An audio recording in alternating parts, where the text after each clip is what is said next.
topic. My name is Megan and I'll be hosting today's session as well as delivering part of the presentation. Today we are talking about delivering energy advice in your community. This is an Energy Learning Network event and I'll introduce Energy Learning Network in a moment for those of you who don't know what that is. We are recording today's session to share with people who couldn't make it, but we also publish it on our website as well. If you don't want to have your camera on, that's completely fine. Feel free to take it off. If I could just ask everybody to stay on mute whilst we do the presentations, and we'll have a Q&A section where you can raise your hand and unmute yourself.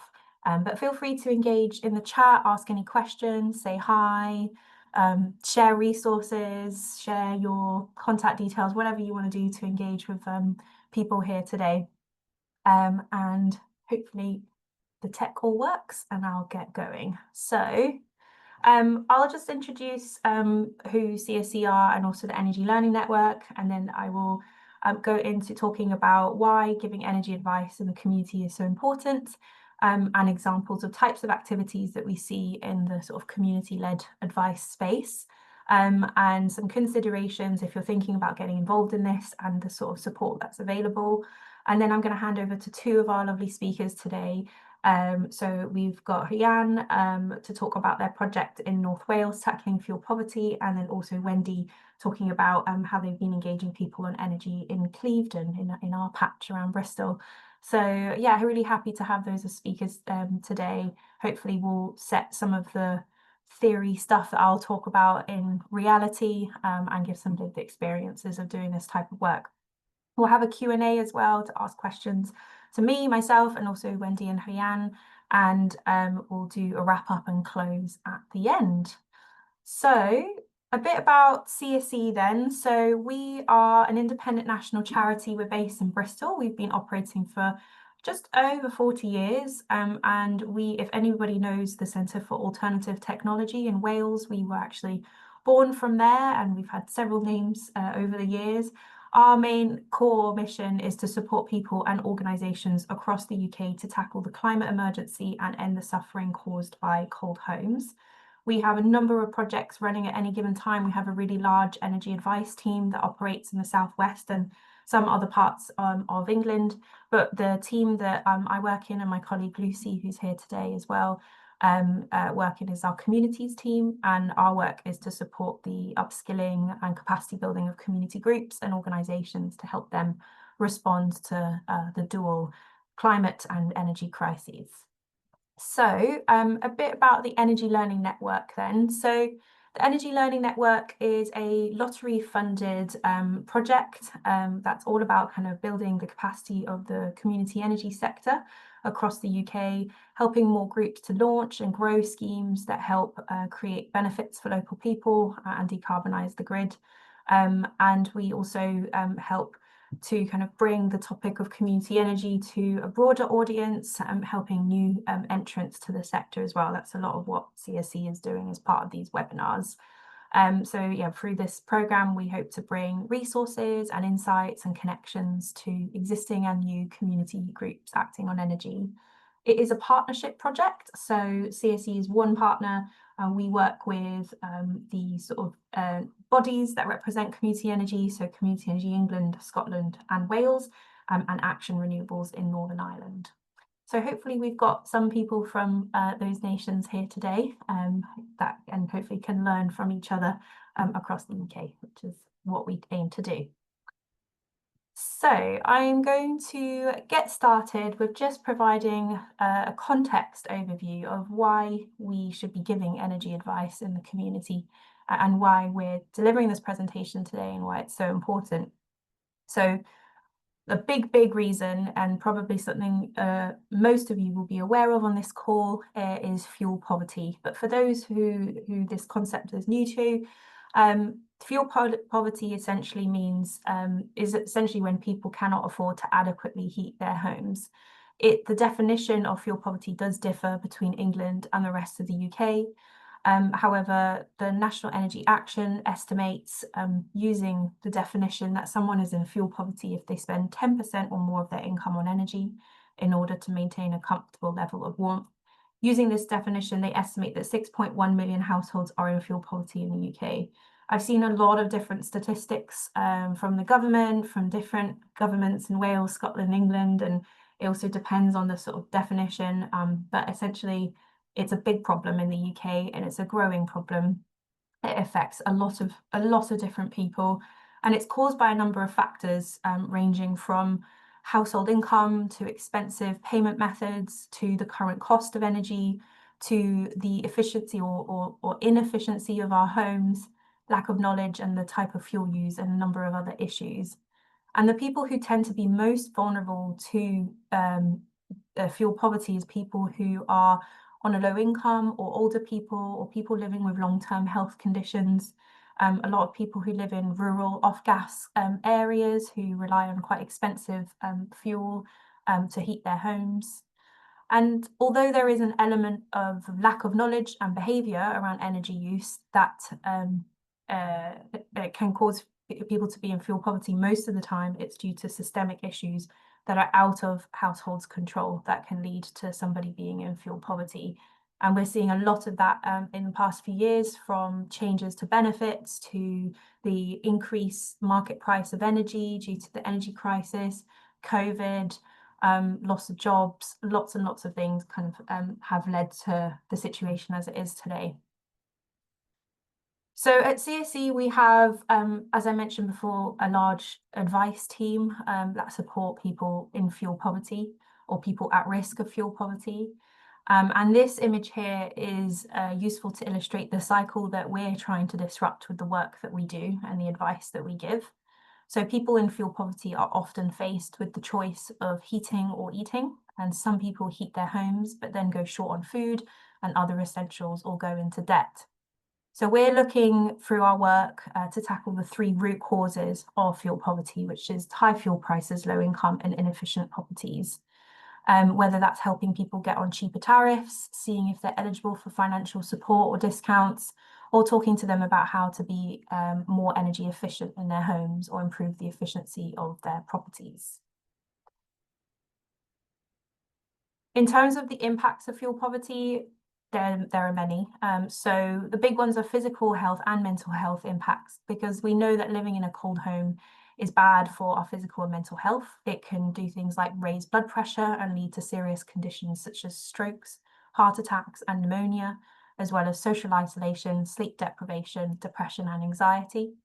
People with existing health conditions are also especially vulnerable, particularly physical conditions like asthma, circulatory problems, diabetes, arthritis, and mental health issues. And all of this is causing an impact on our health and social care systems. It also has big economic impacts from people being off work, and it can also affect our housing as well through damp and mold, and children's development and learning. It is estimated that the cost to the NHS of treating illnesses caused and exacerbated by cold homes is around £2.5 billion per year. And we know that this problem has been getting worse over the past few years, and that's due to the ongoing cost of living crisis. And also the energy crisis that sort of sprung up into COVID times. So bills rose by 188% from winter 2020 to spring 2023, and this is continuously fluctuating, and this problem is still ongoing. A lot of people were ringing us up to our advice line and saying, it's ridiculous that my energy bill had doubled. And we had to say, yes, that is entirely possible. Energy debt has also risen by an average of £600 in the past 5 years. A fair amount of society just can't afford to pay that.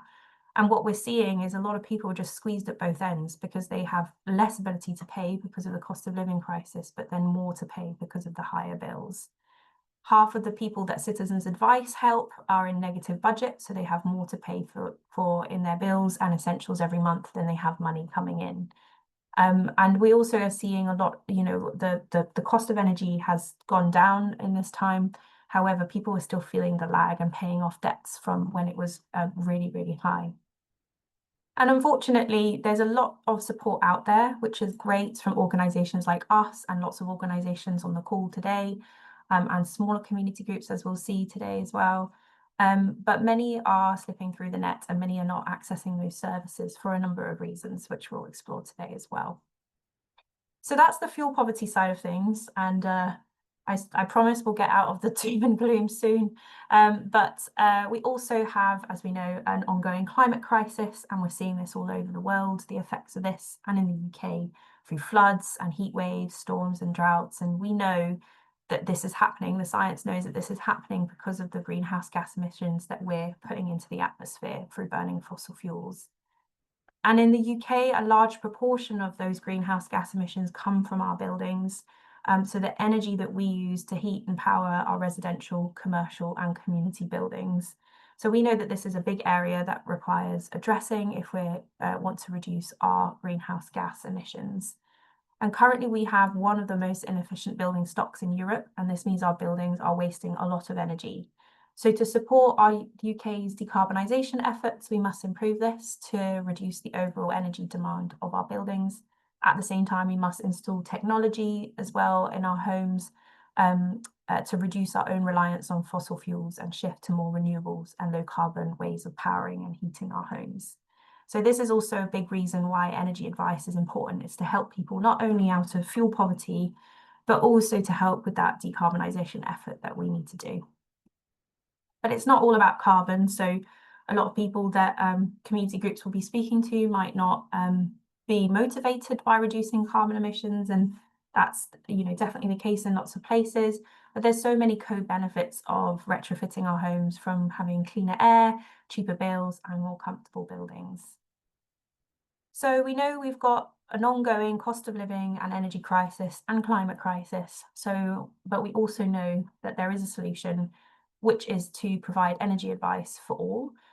So a lot of what we'll be talking about today is community groups providing energy advice, not just for people who are in crisis and people in fuel poverty, but also people who just want to do stuff in their homes and potentially they have the money to do it and they're self-funded, and everyone in between, and making sure that they have access to all the information that's relevant for them and available support as well. So much of what we do as an advice team and what we support community groups to do is to raise awareness of what is possible and help people to change habits and access that support available. And increasingly as well, our advisors are helping around, and community groups are helping around the sort of encouraging the uptake of low carbon and smart technology measures as well. So a lot of the advice that we deliver and that community groups deliver will be focused on these topics on the right there. So everything from bills, tariffs, meters and suppliers, energy use behaviours, things like only filling up the kettle for as much water as you need, using the eco function on your tumble dryer, that kind of thing. Energy efficiency measures for the home, renewables and low carbon measures like solar panels and things like that. Smart energy products and services, heating systems and controls, damp, mold and ventilation, and also how to get people to maximise their income and access all the support that they're entitled to.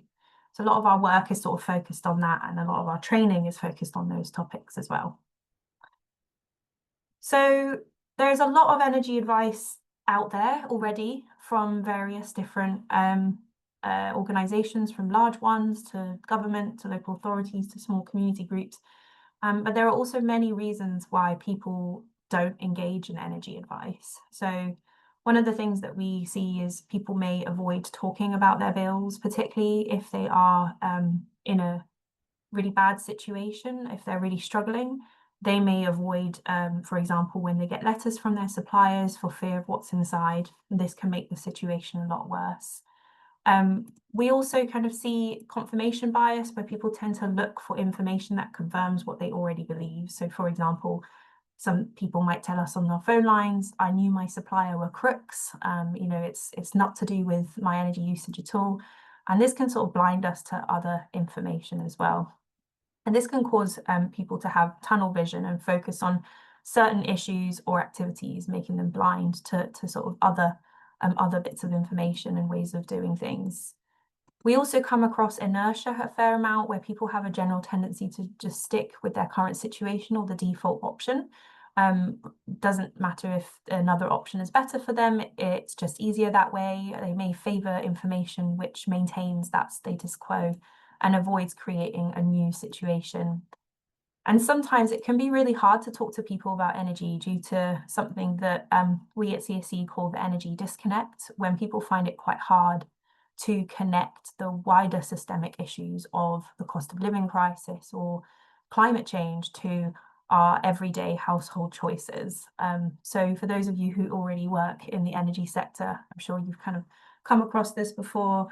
Sometimes energy is just quite a hard topic to talk to people about, and people don't necessarily kind of connect these big things with how they switch on and off the lights or how they use things at home. And some people also just have more agency to act than others due to their situation. So it could be that you're trying to help people who are in social housing or maybe in the private rented sector and feel like they have less agency to make any changes in their homes. And this is particularly the case with kind of renters who feel kind of powerless and maybe point out that the responsibility sits with their housing provider or their landlord, and that in lots of cases isn't necessarily wrong, but there's stuff that can be done on both ends. And in some cases, people who are struggling may also not want to come forward for support. And this might be due to pride or potentially stigma associated with being in fuel poverty or in debt or having issues.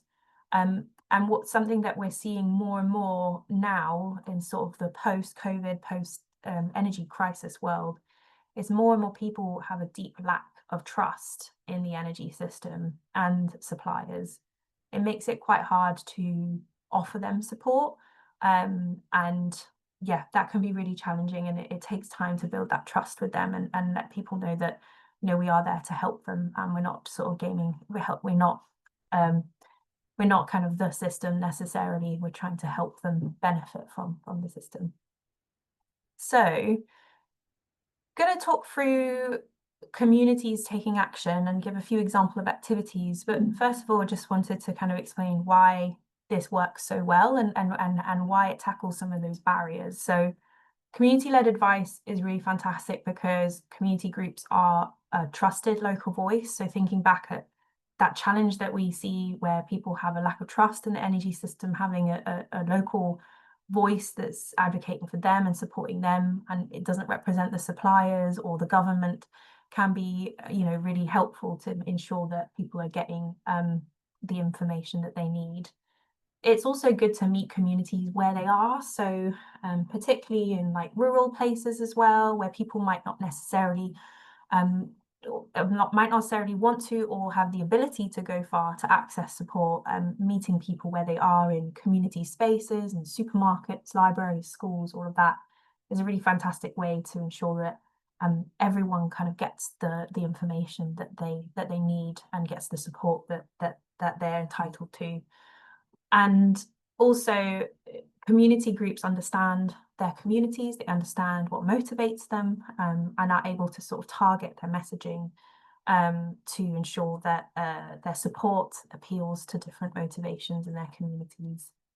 It's also great, as we'll see through different examples of types of activities, fantastic for peer-to-peer sharing. So often volunteers or members of community groups are people in the community themselves who've gone through experience of retrofitting their homes or getting energy advice, and they can share that with their friends, families and neighbours. And that's a really great way to encourage people to take up that support and to do things in their homes. And community groups are also great at tapping into other organisations locally. They create really effective partnerships with other support providers, you know, larger scale ones and other smaller ones as well. And we are seeing kind of more and more community organisations, particularly community energy groups as well, working in the retrofit space. So that is improving the sort of energy efficiency of our existing buildings. We're seeing some community groups providing things like surveys or small measures for people's homes. They might do kind of area or place-based initiatives like bulk buying schemes and things like that. Some sort of more established or larger scale community energy groups might also be providing training provision or retrofit coordination support. And so often your community energy groups that have been operating a long time are sort of starting to deliver this type of work, and they might partner up with smaller community groups to help outreach and get the sort of message and support across more individuals in local communities. So we are just going to run through a few kind of examples of the types of activities that we see community groups delivering, and some of these will be covered as well from our speakers in a bit.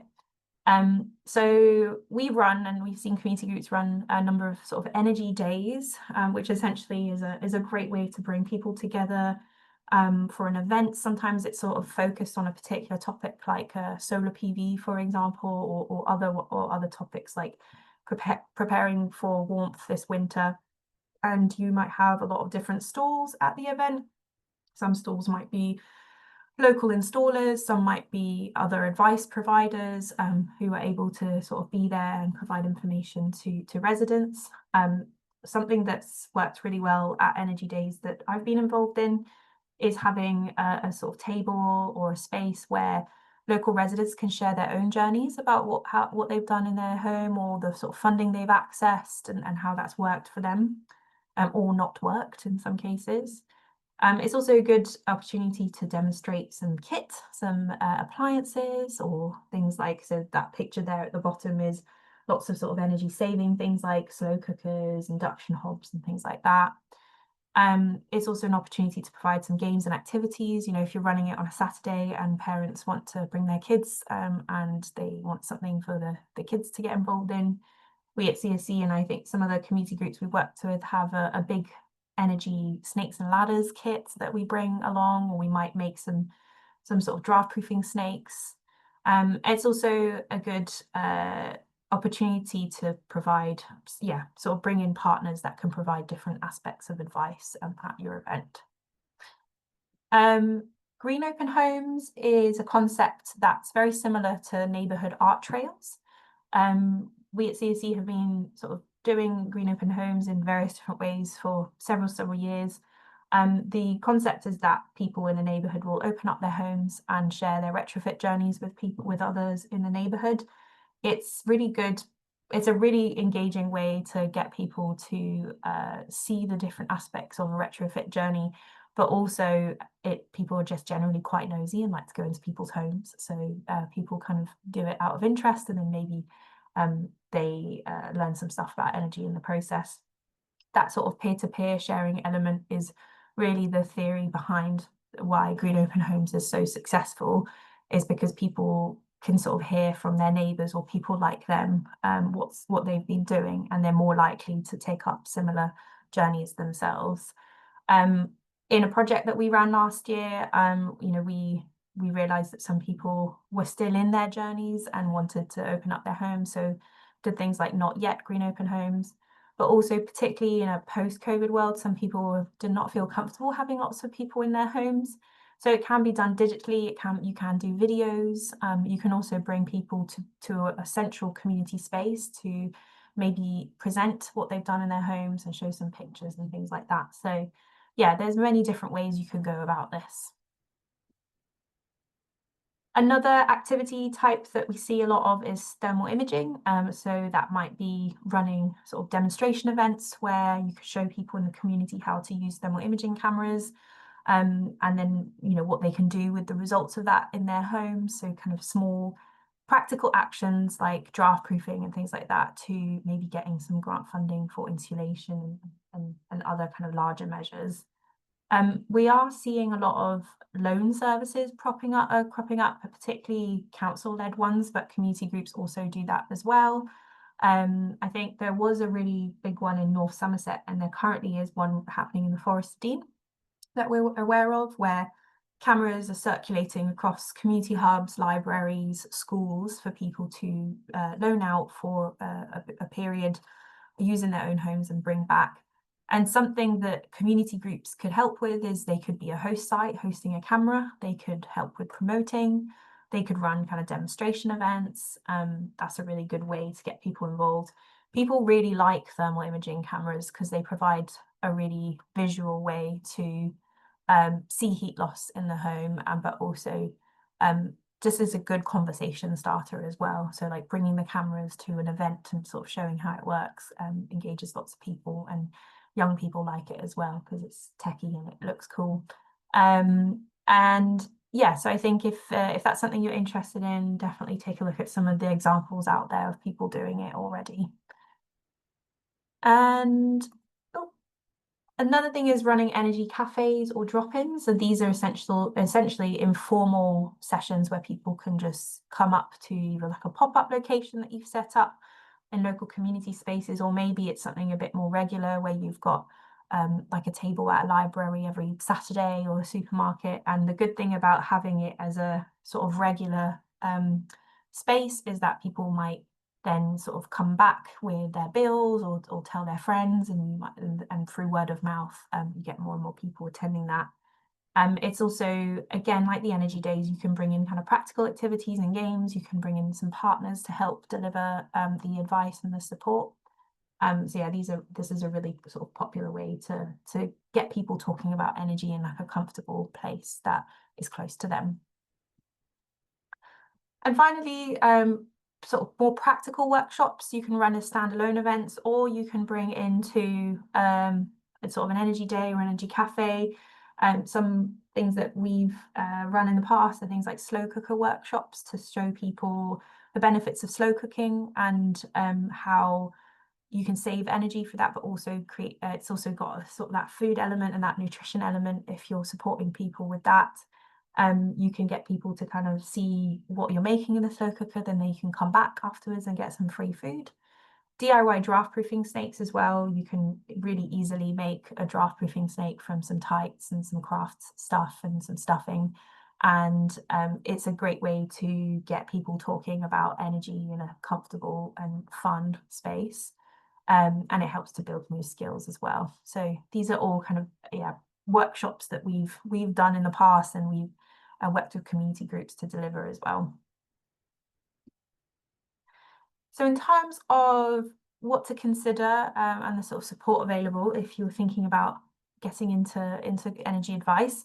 So obviously a big one is funding. This will often be on the forefront of people's minds. So this type of work, so energy advice work, is almost always reliant on grant funding, particularly if you're getting started.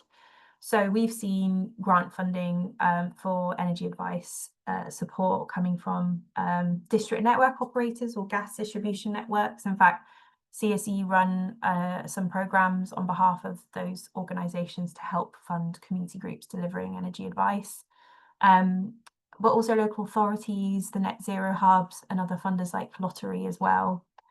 It's also worth considering energy redress funding. So this funding pot essentially comes from payments made by energy companies to the energy regulator Ofgem when they're found to have breached license conditions. And these are then distributed through the energy redress scheme, and that's managed by the Energy Saving Trust. The Energy Redress Scheme has funded a lot of like large energy advice projects, but also kind of seeing more recently, I think I saw an email a couple of days ago about how redress is opening up to kind of smaller community groups and community energy groups. So definitely worth taking a look at that if you're interested. Grant funding can be really good to set something up that helps you develop that reputation locally. And then as a result of that, you could potentially enter into service contracts with like the local council to help kind of deliver energy advice support or retrofit support in the area. Grant funding is usually for staff time and kit and sort of organizational expenses to help provide that sort of support and outreach help for households. It very rarely funds measures themselves because a lot of measures for homes are funded through government schemes like Eco4 or home upgrade grants or other funding pots. So it's a really good idea to make yourself aware of what government schemes there are and make sure that you're sort of tapping into them to help people access those.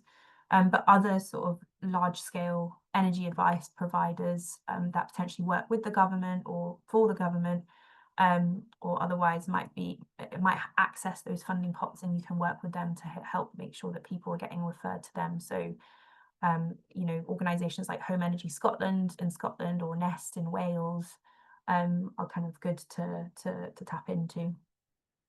And if you're finding it hard to find funding to deliver this type of work and energy advice activities, have a think about partnering with another organisation that has funding. Or if you're aware of funding coming up and you feel like you're not in a position to apply as a sort of lead delivery partner, maybe think about joining a funding bid as a local delivery partner.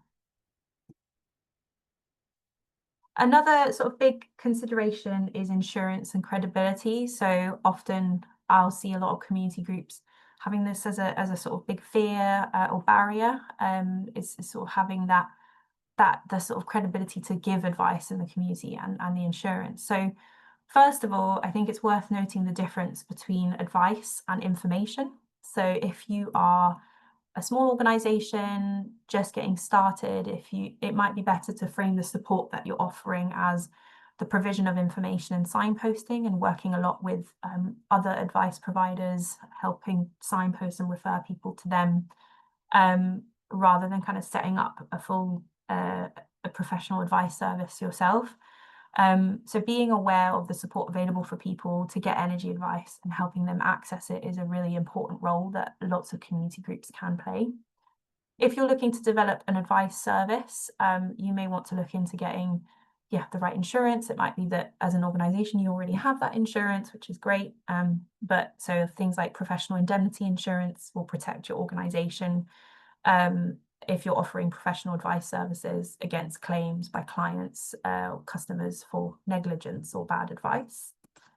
To help with credibility, I definitely would advise looking into partnering with other organisations delivering this type of work and potentially accessing training from them and support from them.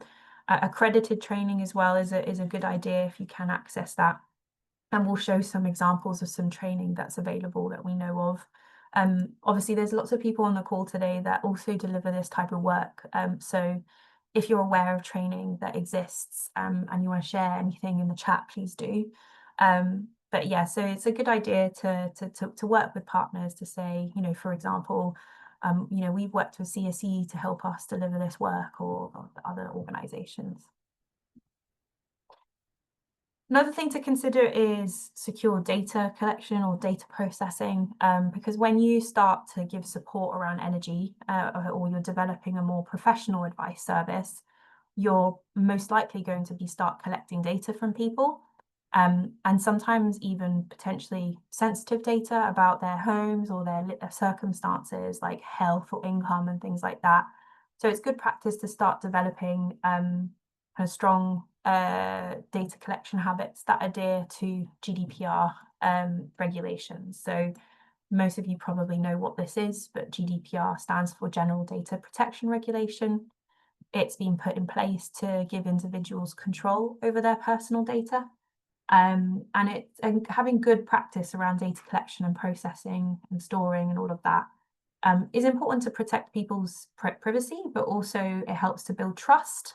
So if you're delivering support locally, it's good to build trust with other organisations you might be working with, or with funders, or with the community members themselves.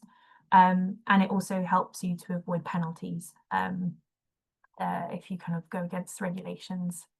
So generally, some tips that we would advise for data and this work is to ensure that if you're keeping lists, that they're password protected.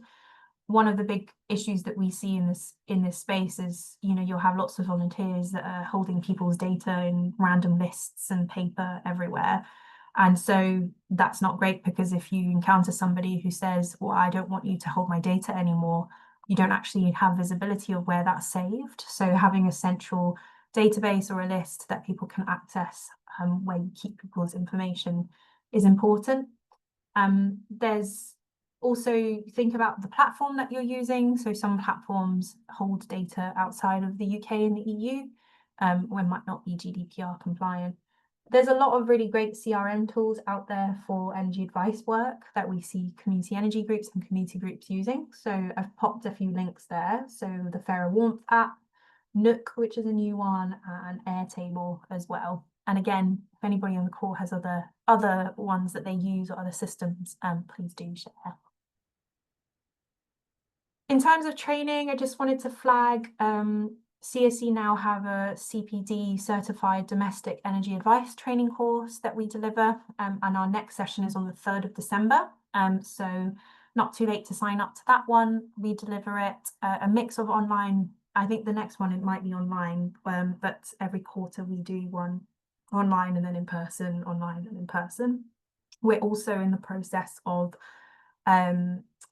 making our sort of retrofit training also CPD certified, and we'll be able to offer that soon, hopefully.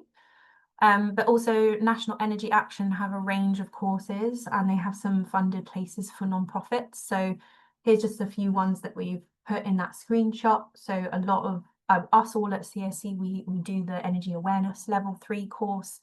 But there's also a number of other ones as well, like fuel depth advice in the community or changing energy related behaviour, things like that.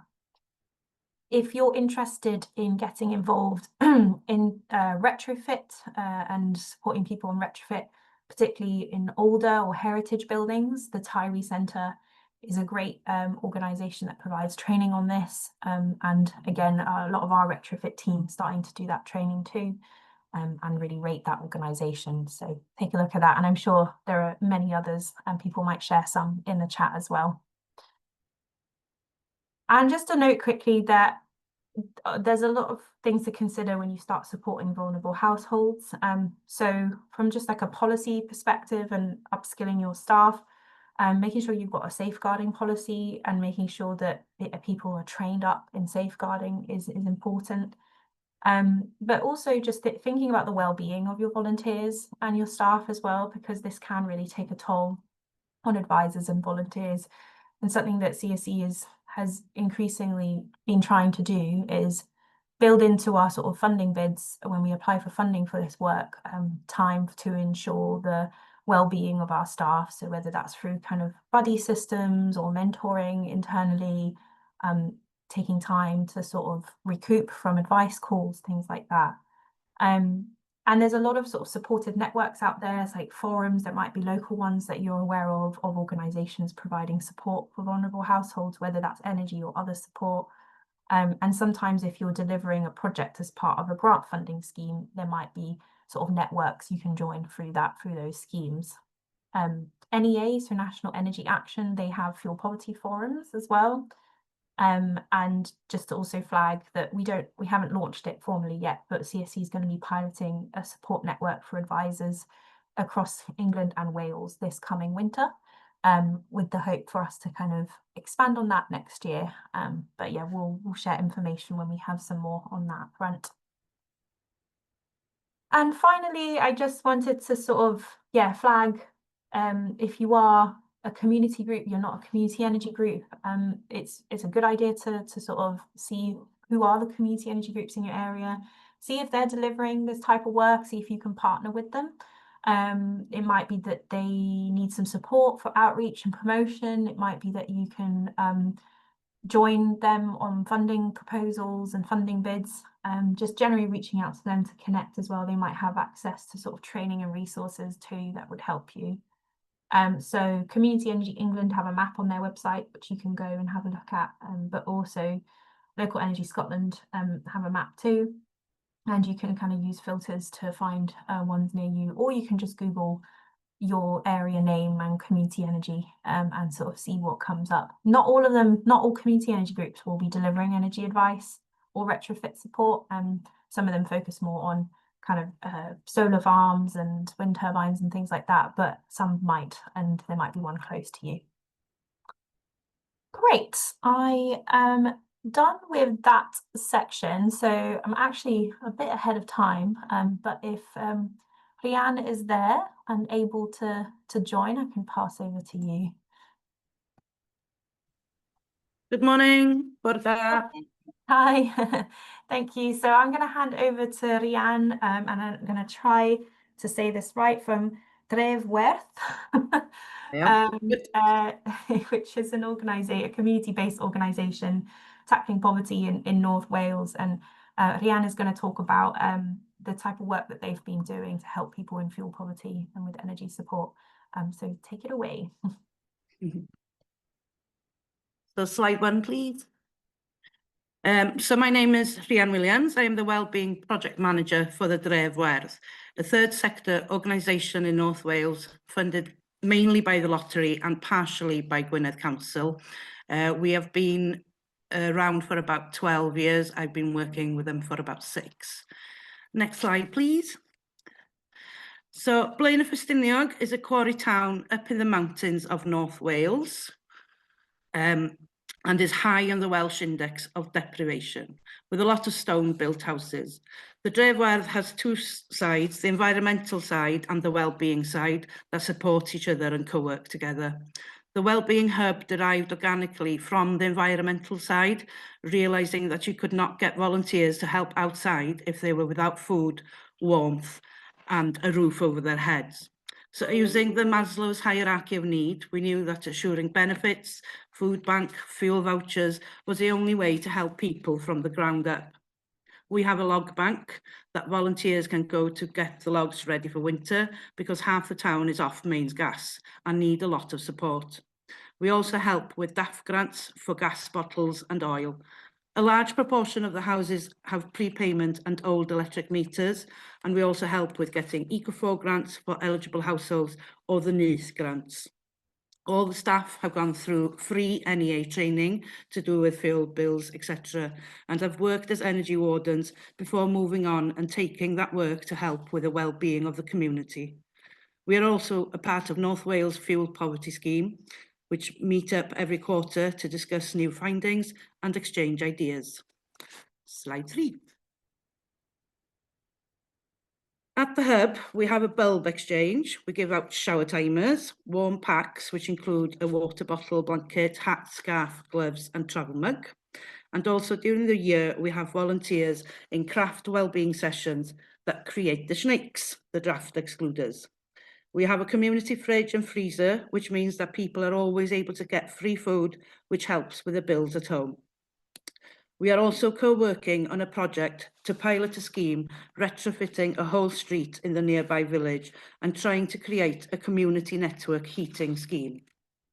Next slide. As you can see from the statistics, we are quite a busy hub, helping people in the community with all of different issues. We co-work with CAB, Citizens Advice Bureau, who come to our hub every 2 weeks and get referrals from social workers, Gwynedd Council and the Job Centre to help the people of the community. Over the 6 years that I have worked for the Dref Werdd, we have had 3 big turnarounds.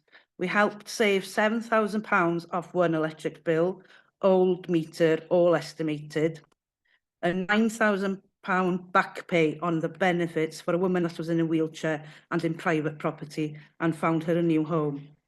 And recently, £20,000 back pay on an electric account, old meter, all estimated reads, and got Eco4 into their house. Next slide.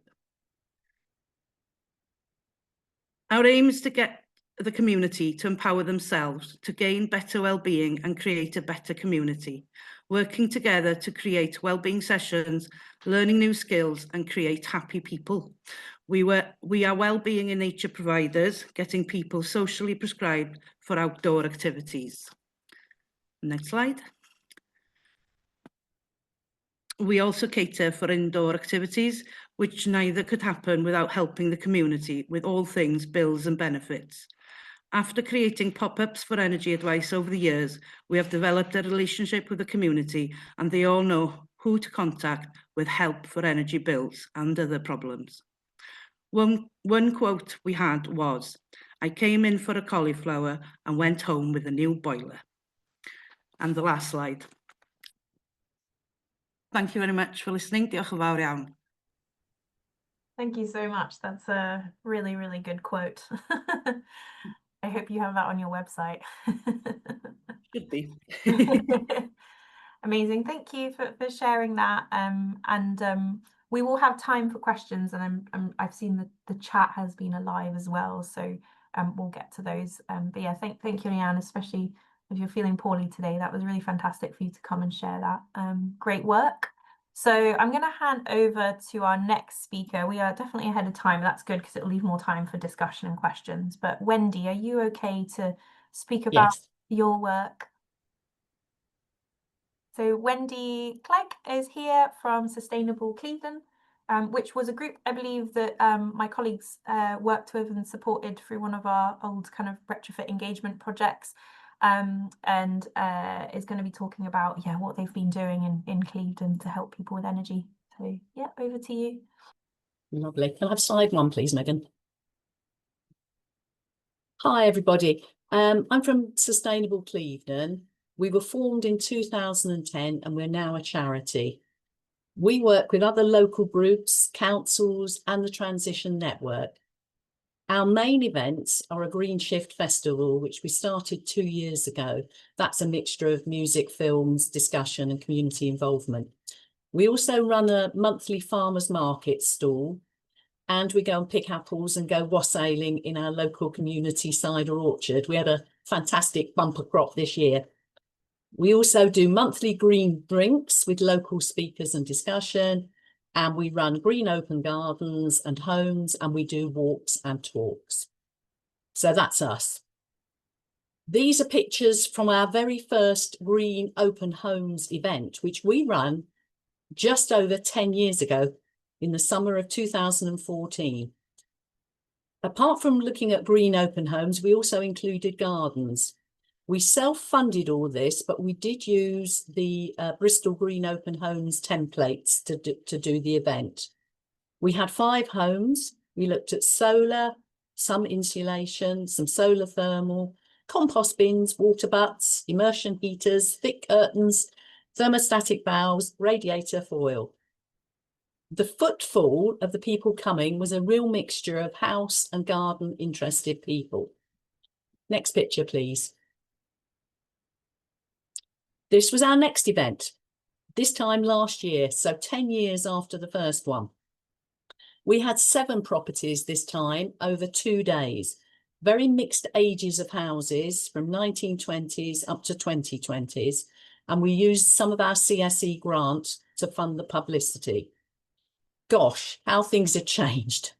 We had examples of underfloor and loft insulation, double and triple glazing, external and cavity wall insulation, solar panels, positive and mechanical ventilation, heat recovery, EV chargers, reducing window sizes, batteries, air source heat pumps, low energy lighting, smart hot water cylinders, and the most amazing for me, the graphite impregnated polystyrene wallpaper for internal wall insulation. We also had some solar thermal, rainwater harvesting and underfloor heating. So a very, very different mix to the first Green Open Homes that we'd done 10 years previously. We counted the number of people who came. Our very first day, which was the 26th of October, we only had 8. Reason being, and this is a really steep learning curve, it was half term. The first weekend of half term. Don't pick your events when the kiddies are going to be off doing things and seeing relations and whatever. The second day, so we were into November then, we had 64 people come round to the houses. Next picture, please. People say they're sometimes nervous about opening their homes.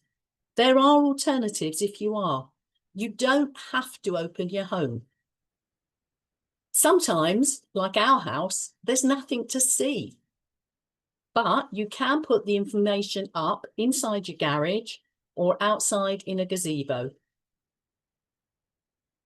It's really important to do risk assessments, which I know Megan's already mentioned.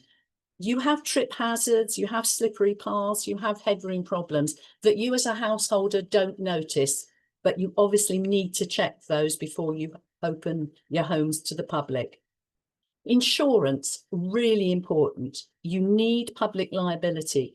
You need to check the policy for your group, and you also need to check the policy for your home as well. We did have somebody who wanted to join us for the event and open their home, but they had no household insurance and we couldn't take that risk. You must tell neighbours. Neighbours need plenty of warning, especially if you live somewhere where the parking is tight. We did have one house where they were allowed to open, but they weren't allowed to put any signs up. You have to be upfront to people about the accessibility and give them details about parking, especially if you've got narrow roads. Maybe there's an alternative road they can go to or space they can use. And obviously encourage walking, bikes and bus. All this information was available on the Green Open Homes website, which was really good. When you come to the day or days, you must have a rotation of helpers. Great if they know something about the home that they're at, but sometimes you just need tea or directions or help with all the people that are coming. Put up information for people to look at if you can, and then if the homeowner is busy, they can use that. Here are our cupboards in our garage that we've used. Publicity. You've got to do it. It's so important.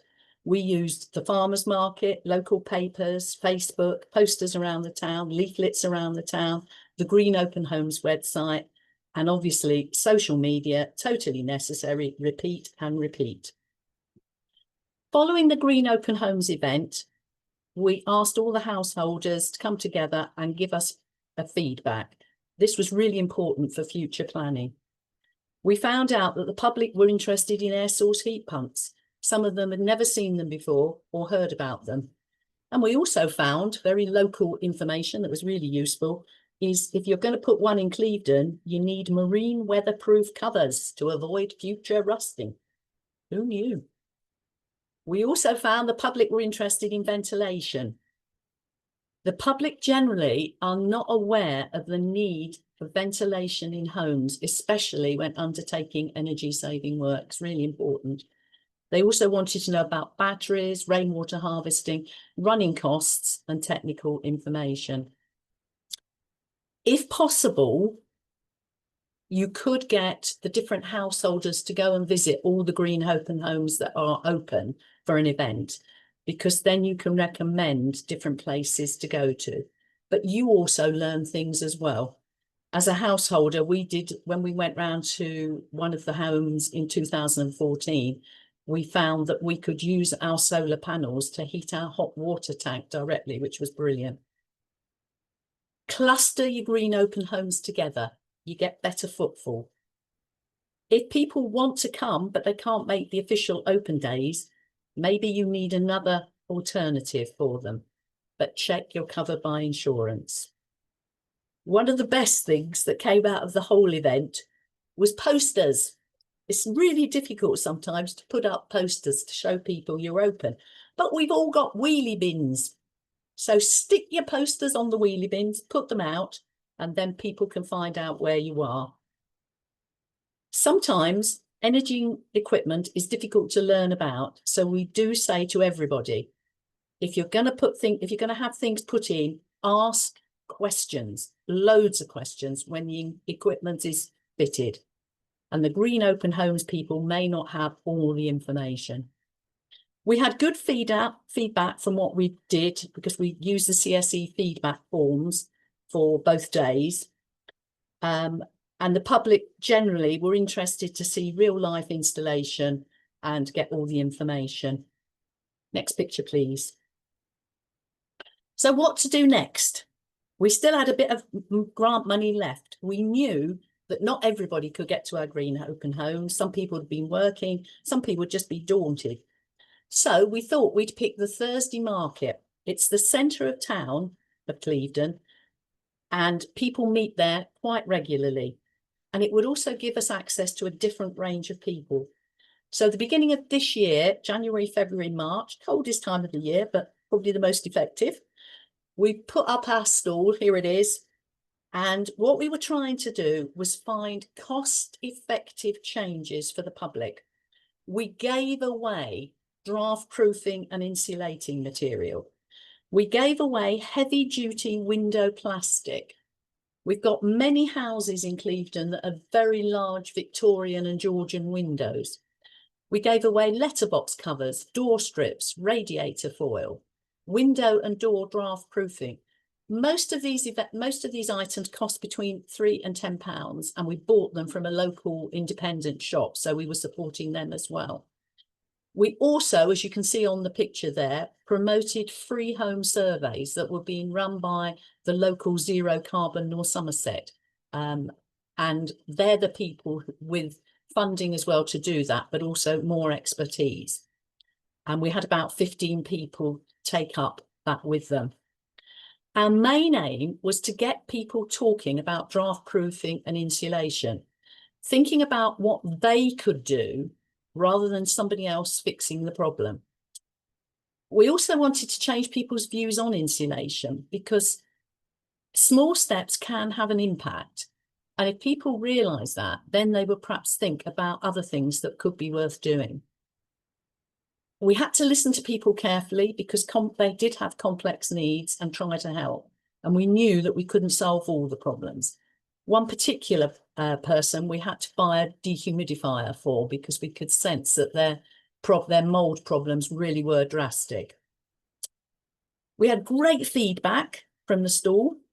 The best one was a lady who rushed over to us one week and said, "My mum said I've got to get the radiator foil because all of the cats are sleeping under the radiators now. They obviously know where the warmth is." We had a good reaction to door strips because they reduced drafts for everybody. Windows were fitting better, but it was also making people look at doors and windows as well, and loft hatches. And the home surveys had brilliant feedback. They were really, really looking at what needed to be done. Next picture, please, Megan. At the same time as we were doing the markets, we also did thermal camera talk and training, and we used Cwm Arian Renewable Energy from South Wales. They're experts in thermal camera use, and they do training sessions for community groups to pass on their experience. So we did that in February this year. We had 2 sessions and we had 36 plus people. These were people that we'd talked to at the markets, but also from publicity. At the same time as that, we did buy thermal cameras. So we now have 2. These have been borrowed 22 times so far. Unfortunately, you've only got a very short window to use them. And of course, we bought them in January, so we could only use them sort of January, February, March this year. But we started using them again, so we will be able to get more surveys done with those. 50% of the people who use them were from the training session. And they also, a lot of people want to use them initially and then come back and use them again to see if the work's being done. They're very good also for if people have new windows put in, looking at cavity walls, and also looking at damp. North Somerset Council are also lending cameras as well. So we did direct the public to that as well, and they're lending those again now. We're going to be doing more thermal training and more markets this week actually. So last one, I think. Please, Megan. Last picture. Thank you. This is another event that we did. We did a Not Yet Green Open Homes tour with Steve and the CSE. This building that they're looking at is a house that's attached to our town council building.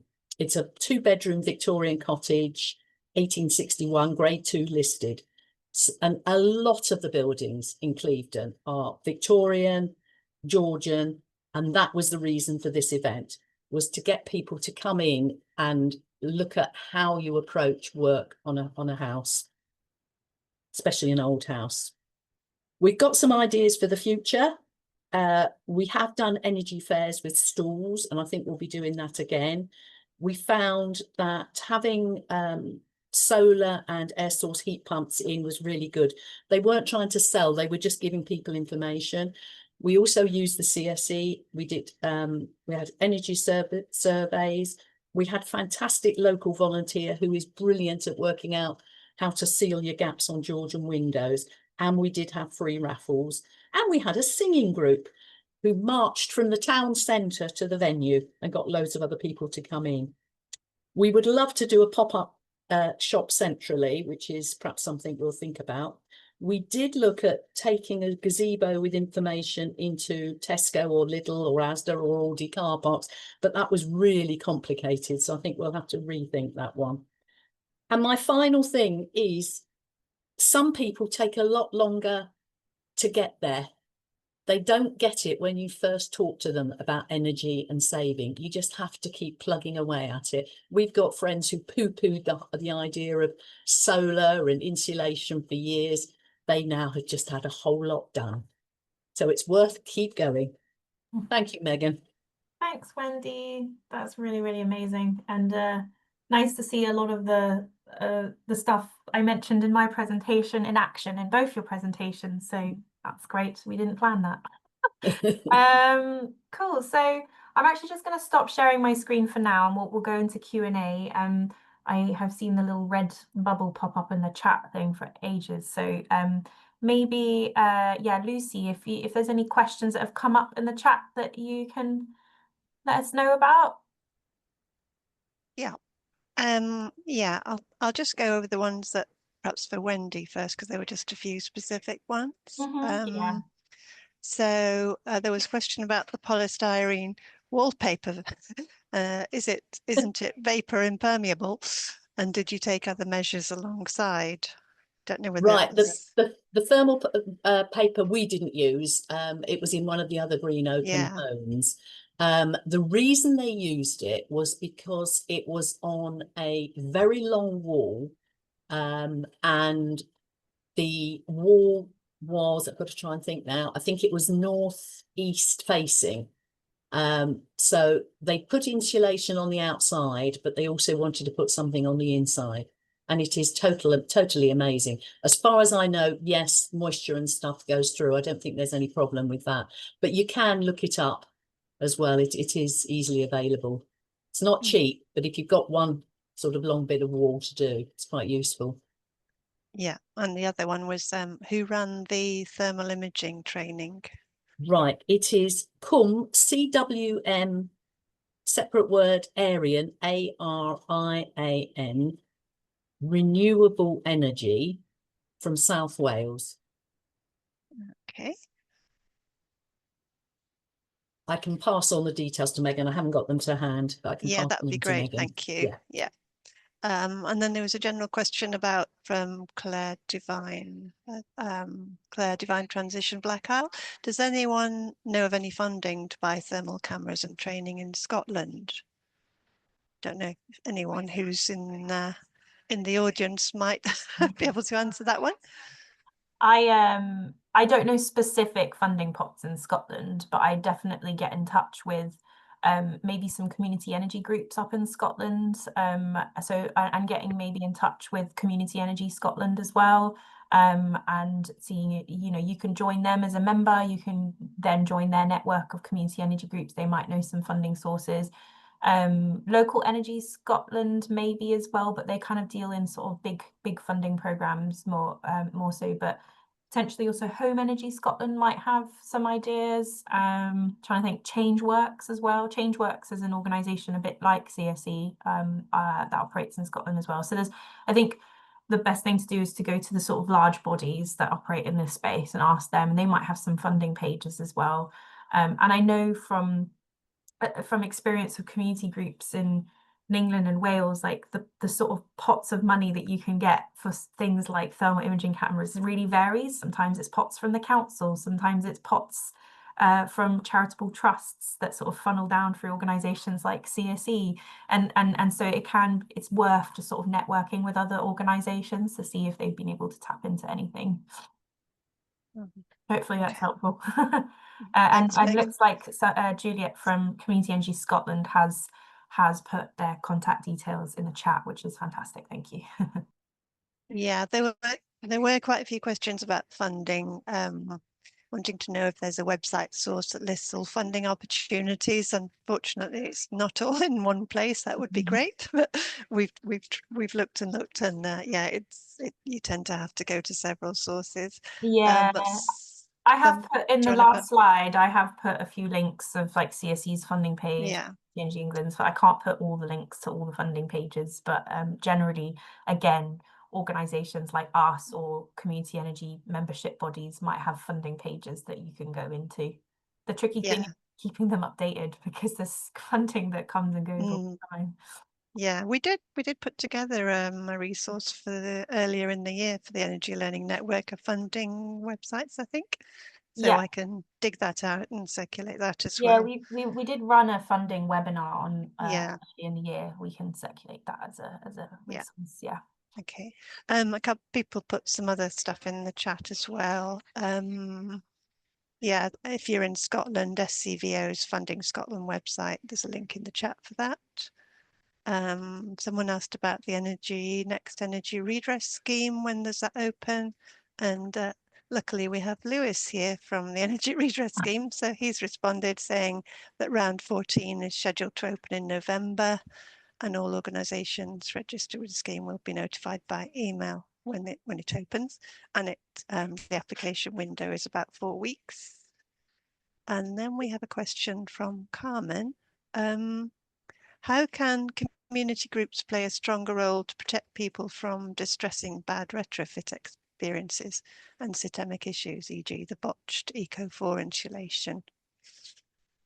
That is a really, really challenging one. I think it's one that, you know, we at CSE are still trying to explore and sort of figure that out, because it is a real issue. I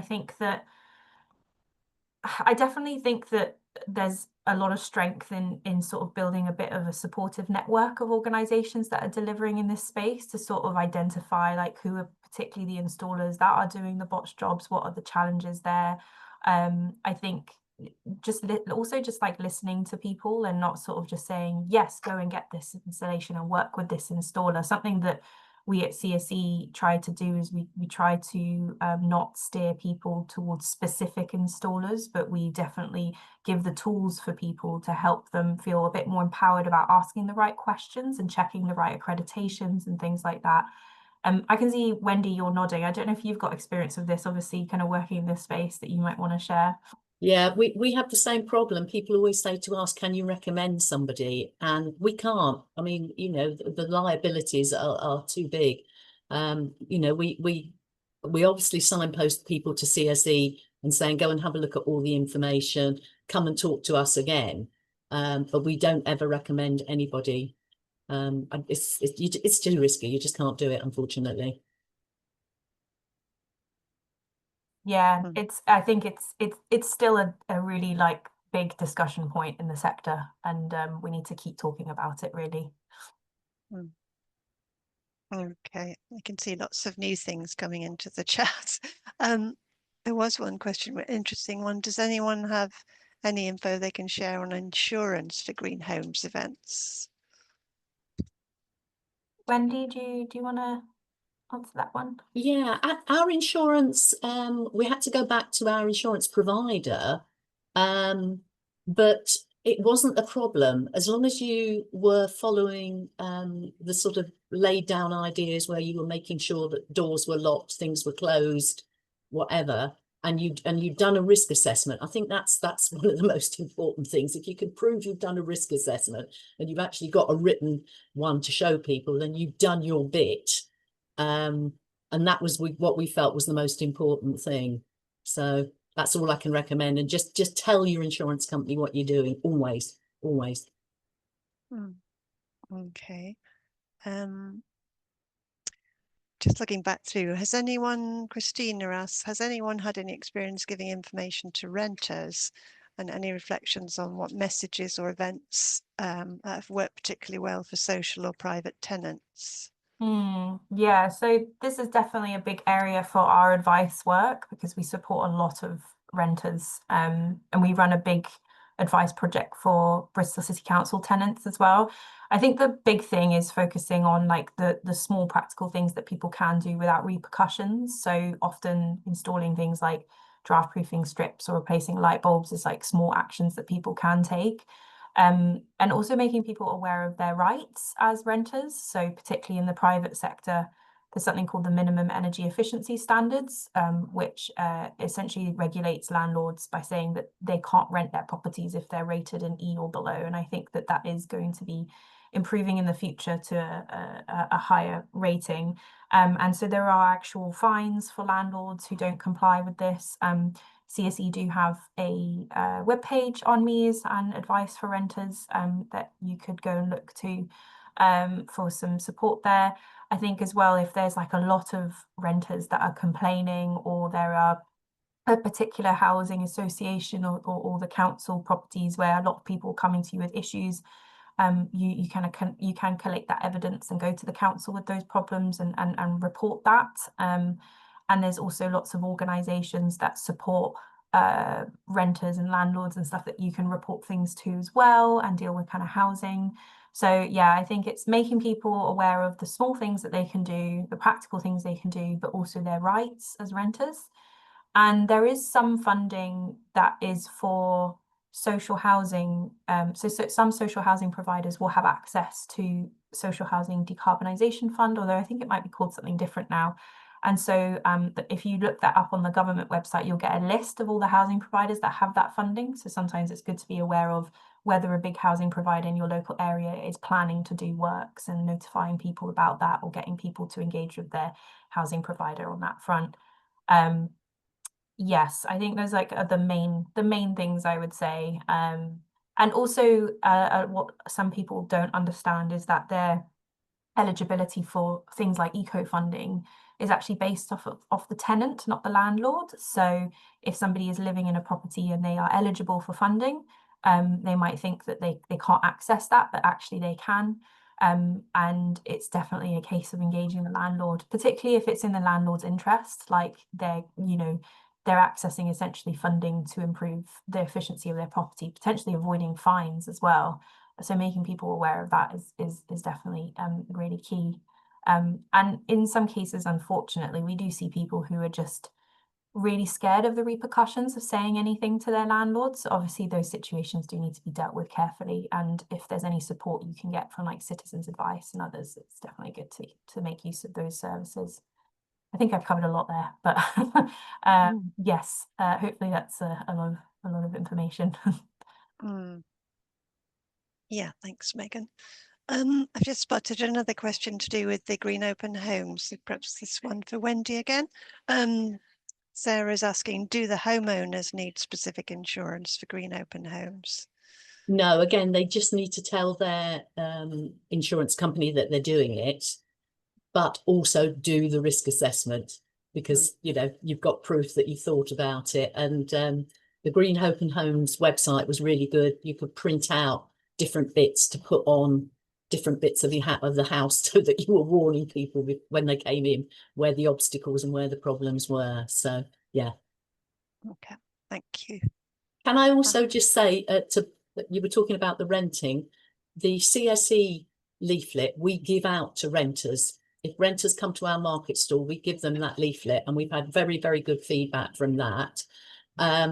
And also, I wish there was a way of getting hold of landlords, because I think most landlords don't appreciate that if their property has not got certain things, they can actually get money to do it, because again, it's the tenant that has the eligibility. But I don't think landlords appreciate that, and we've been trying for years to sort of try and get hold of a landlord register so that we could actually contact them and talk to them, but it's been proved really, really difficult. I don't know if there's a way around it.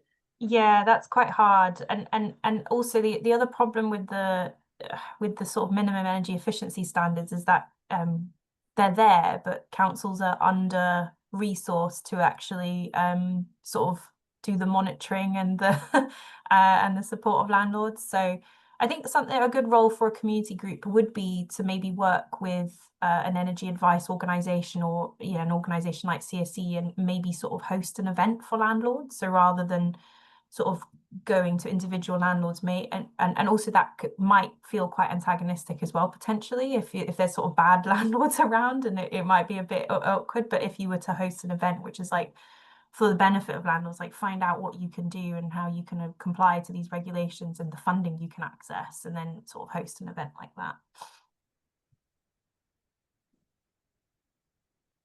Okay. Just looking at one or two more things. There was a question for Rhiann and Wendy. Rhiann's answered it in the chat, but was there a particular turning point where people started to become more aware of your groups? So Rhiann says, well, actually, Rhiann, maybe you'd like to say it yourself. Yeah, I think with us, because we were co-working with Gwynedd Council as well, we were doing pop-ups all over the area, and then Gwynedd Council have now created 6 other hubs in Gwynedd based on what we do. So, you know, people were volunteering going out to chop rhododendrons down and stuff like that, because I'm also a qualified chipper.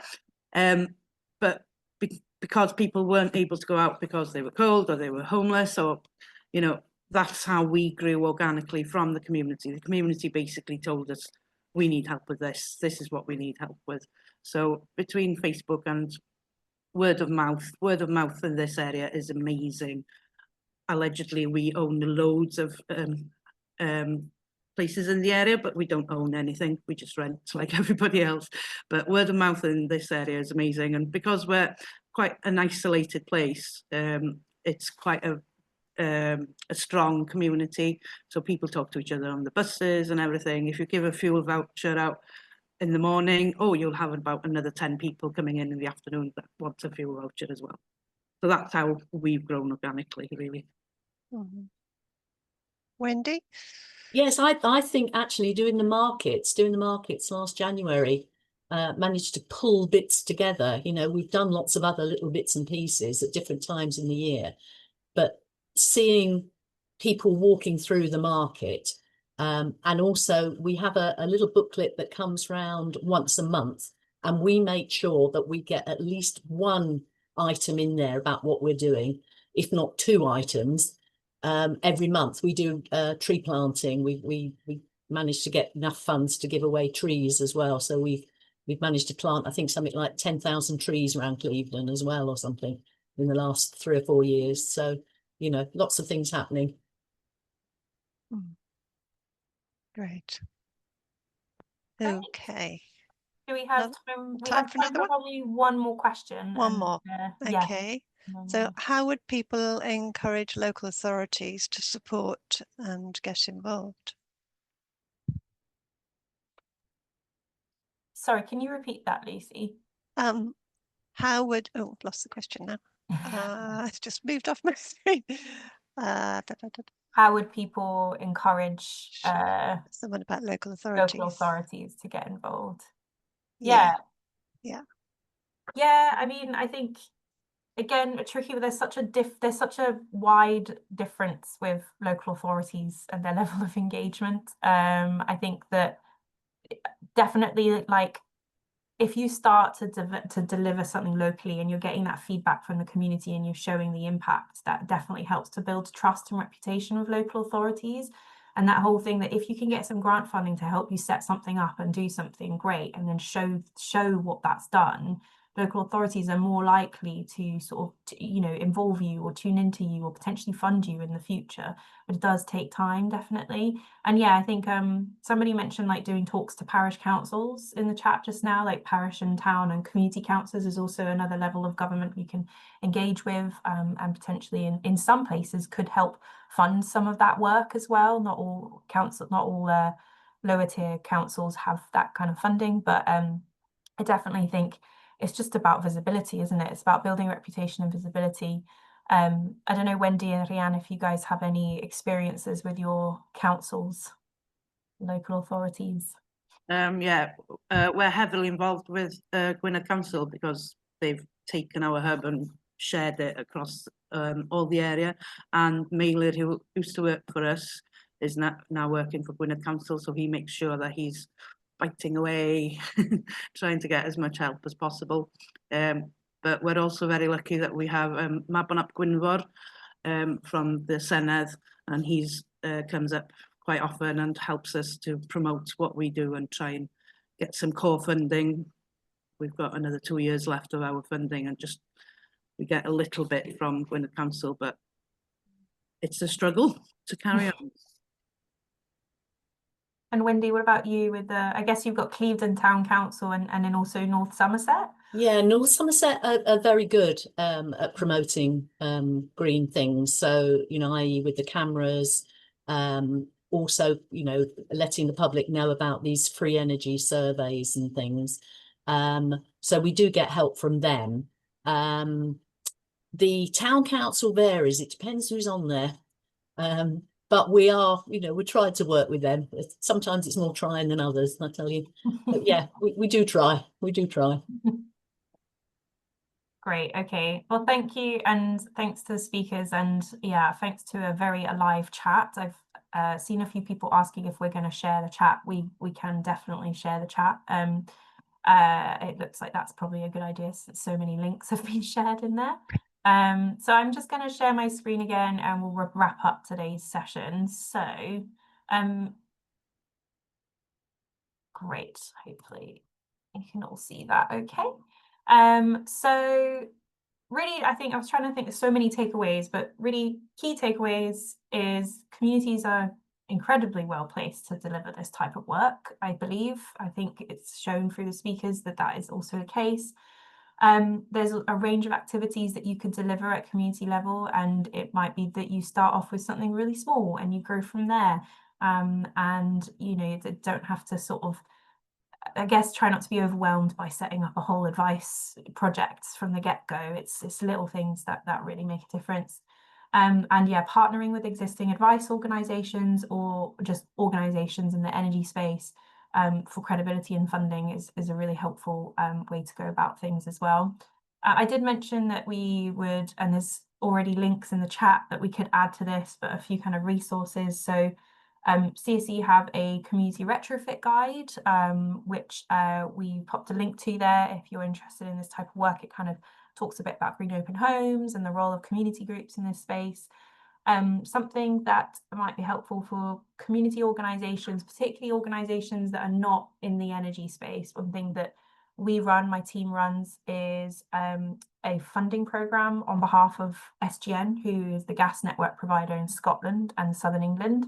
We run a funding programme which provides funding and upskilling for community groups to integrate energy advice into their support. So it's usually for community organisations that maybe are delivering other services.